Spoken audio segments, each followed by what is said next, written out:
pwede masisigo ba't ganto? Ginaganapan ko lang na natural, tsaka inagapan ko na mautal. Nilawan sinugal, ginapang minahal. Katagalan natutunan ko rin tumagal, tsaka alam ko naman na inaabangan na. Sana tabangan yung papakawalan para di naabangan. Kaso nga lang pala ba naman ang alabang kinalakihan na galingan kaya nakasanayan ko makabuo na madiin. Di ko na malayo na malayo na malayo na palayo. Narating patay ako na pailing. Mga naniwala di ko pwede biguin, di ko pwede pakitaan na bitin. Mga tingan na kalang busugin ko pa din kahit kabisado na kalitiin. Alam ko na may mata na nagbabantay kung paano ako sasablay. Matyagang nag-aantay kung kailan ako tatamlay at lalaylay. Yung mga laway na makita ako na mahina. Umay na manirang alay na manghila. Kasi nga walang pinakitang hindi pamatay. Na napasarap mag-rap ang daming nagbago mula nung kilalanin ang tao. Daming nagtulak sa'kin, palaging maging ganado. Palaging plakado, pag kumalaw palaging planado. Daming pasabog, kailangan pag malawak ang sakop. Ikaw din ang talo sa laban, pag nabalot ng takot. Kung saan ka aabot, ako din lahat ng mahahakot. Yung dami ng pagod ay may sukli pag di ka madamot. At kung di ko tsinaga, baka nauwi na sa wala. Ganito pala to kalala, kita mo naman na napala. Paano ko hindi ko ginawa, yung iba di makahalata. Malaki na anak kataya, marami na pwede mawala. Kaya di na pwede pabaya, hindi pwede puro mamaya. Baka sa huli mapahiya, totoo na parang himala lang mula sa iba ba tiningala. Matagal ko din na kinapakadagawa, di man na pa yung kalidad. Di mo na kasi binabaan na marami pa nagdududa. Puro kilos ang inuuna, ngayon kita ba namumunga. Tumutubo na, pakarami ko nakukuha, pero di pa rin nalulula.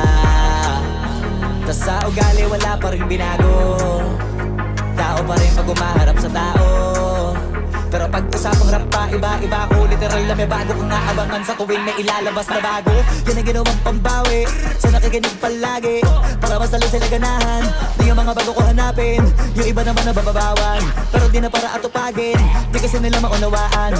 Naimbulsa ko pinapalalim, kahit pa paano naman naganap ako paunti-unti. Gumalaw ng Pinoy, hindi maitatanggi. Iba din na laking munti, pila may anting-anting. Sa galing may malayong kunting, naging kambing sa dami ng hinahin. Naputahe, pwedeng akalaing malaking kantin. Yung iba nakahalata na sa pangalan at plaka, nagiging malalapit lalo pag babalik at nabignasa.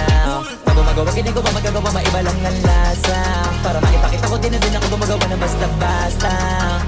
Ngayon lalo pang nananabik, kasi meron ang bumabalik. Gagawin ko pa rin ang gagawin.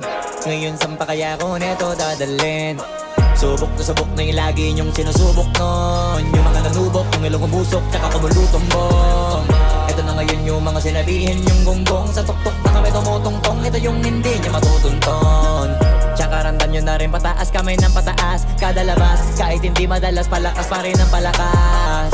Sa amin na tong palabas, pabanas kaya nang mabanas. Pagkausap ang Pinas, pasok kami dyan, hindi na mapapalabas.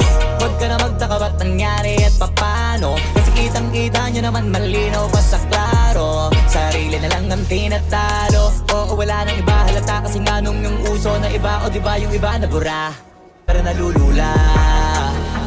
Tas sa ugali wala pa rin binago, tao pa rin pag umaharap sa tao. Pero pag usapang rap pa, iba ako. Literal na may bago kong naabangan sa tuwing may ilalabas na bago. Yan ang ginawang pambawi sa nakikinig palagi, para mas lalo sila ganahan. Di yung mga bago ko hanapin, yung iba naman nabababawan. Pero di na para atupagin, di kasi nila maunawaan.